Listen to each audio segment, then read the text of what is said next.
Selamat pagi dan salam Imagudi.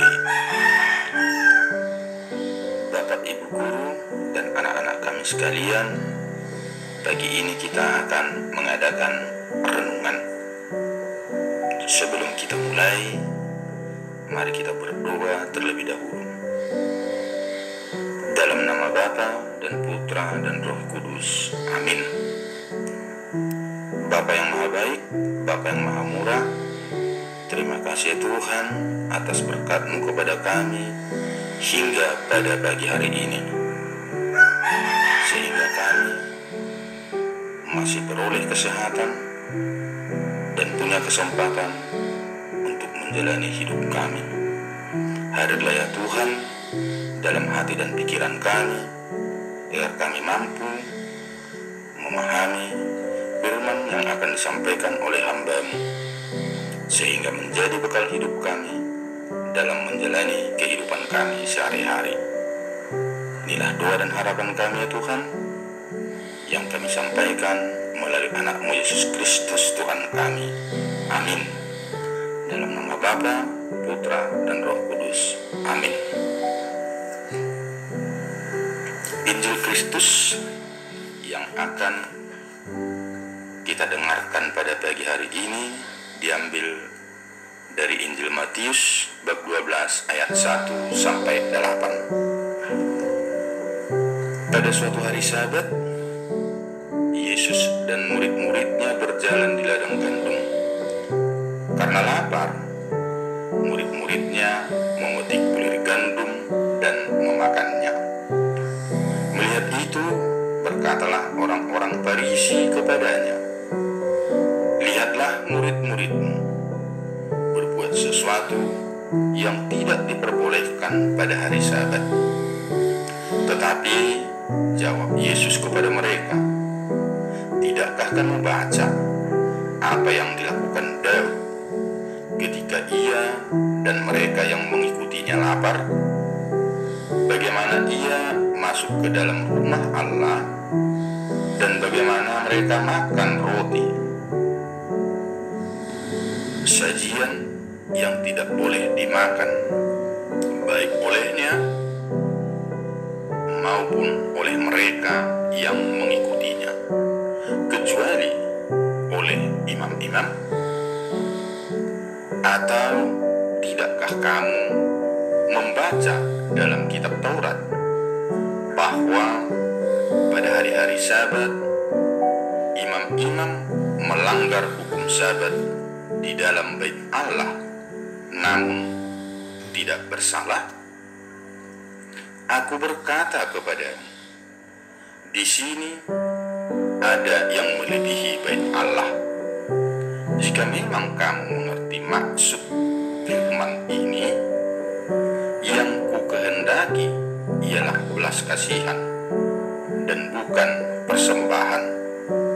Tentu kamu tidak menghukum orang yang tidak bersalah, karena Anak Manusia adalah Tuhan atas hari Sabat." Demikianlah Injil Tuhan. Bapak, Ibu, dan anak-anak kami sekalian, dalam Injil hari ini kita belajar dua hal. Yang pertama adalah manusia tidaklah menjadi budak hukum.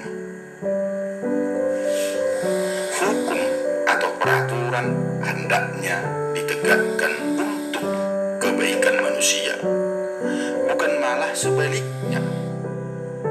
Hukum membuat hidup seperti di penjara. Bagi orang Kristiani, yang penting bukan hukum yang dibuat oleh manusia, apakah itu adat ataupun ibadat, melainkan Yesus sebagai pribadi. Pribadi inilah yang memberikan inspirasi bagi perjuangan hidup kita. itulah yang utama. Jadi, hukum itu bukan untuk menyengsarakan manusia, tetapi hendaklah hukum itu digunakan untuk kebaikan manusia. Yang kedua, mengusahakan kebaikan lebih penting daripada segala macam korban. Yesus tidak menghendaki kekerasan, tetapi yang dikehendaki adalah kelembutan. Yesus datang untuk keselamatan dan bukan untuk kehancuran. Maka diharapkan hukum itu menjadi keselamatan, bukan menjadi alat penghancuran. Bapak, Ibu, dan anak-anak kami sekalian, jika kita melihat suatu adat dan kebiasaan, betapapun sucinya, sering mencelakakan manusia apabila kehilangan kelembutan dan belas kasih, baik dalam hubungannya dengan sesama maupun dengan Allah. Yesus menghendaki agar belas kasihan meraja atas hati dan pikiran kita. Jika demikian, maka sesungguhnya peraturan-peraturan yang dibuat agar ada keteraturan dalam hidup bersama menjadi lebih relevan, sekaligus mengarahkan manusia pada kebaikan. Dalam hidup bersama menjadi lebih relevan apabila aturan-aturan itu dilakukan dengan kelembutan, bukan kekerasan, dan bukan dipaksakan. Bapak, Ibu, dan anak-anak kami sekalian, peraturan ataupun hukum yang kita buat hendaknya jangan kehilangan makna utamanya demi kebaikan. Sebagai orang Kristiani, hukum utama itu adalah hukum kasih.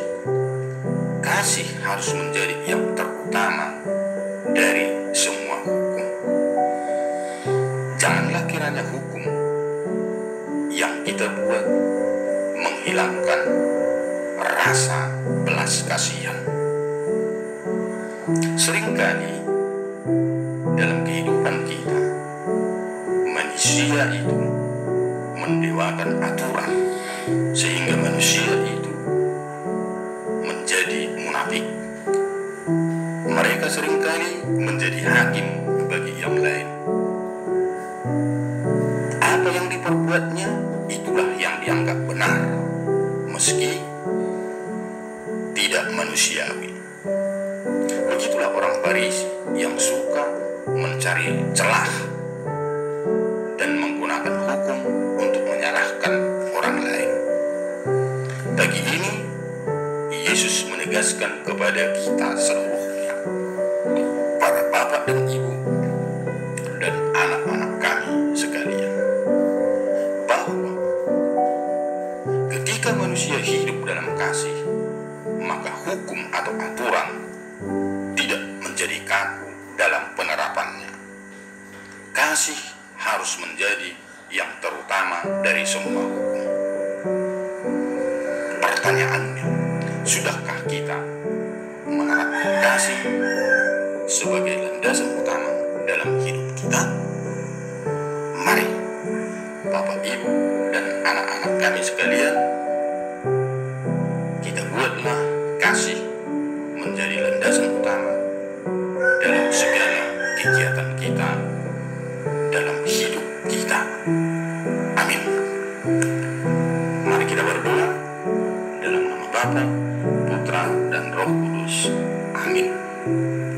Bapa yang baik, Bapa yang murah,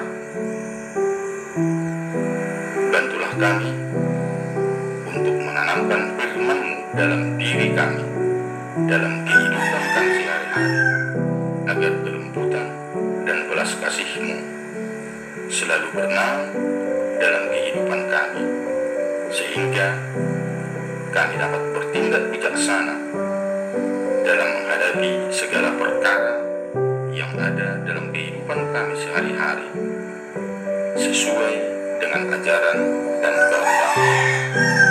Terpujilah Engkau ya Tuhan, kini dan sepanjang segala masa. Amin. Dalam nama Bapa dan Putra dan Roh